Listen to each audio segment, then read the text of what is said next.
Bienvenue à tous, et abonnez-vous pour plus d'infos. Selon la fille de la République, Maurice Kamto et les Camerounais iront massivement aux urnes en 2025 pour voter Paul Biya. L'actuel président de la République du Cameroun. Kamto a réussi l'exploit de renouveler la confiance des Camerounais derrière le président Paul Biya.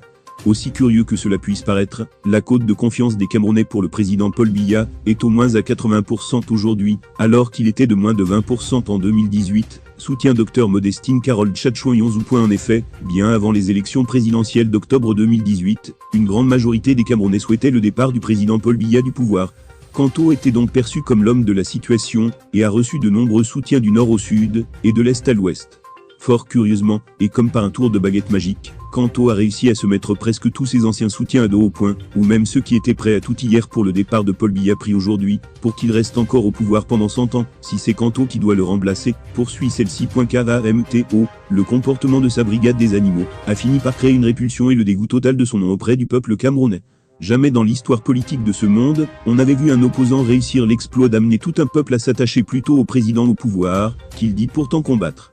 Kamto entrera au panthéon de l'histoire, comme étant le premier homme à l'avoir fait. Fermez les guillemets, a-t-elle ajouté. Aussi impressionnant que cela puisse paraître, grâce à Kamto, les Camerounais iront massivement voter pour Paul Biya en 2025 s'il représente sa candidature. C'est vraiment incroyable et pourtant vrai. Vous avez dit, la politique sous les tropiques, la vraie chimamelure. Fermez les guillemets, conclut Dr Modestine Carole Tchatchouayonzou, qui se présente par ailleurs comme fille de la République.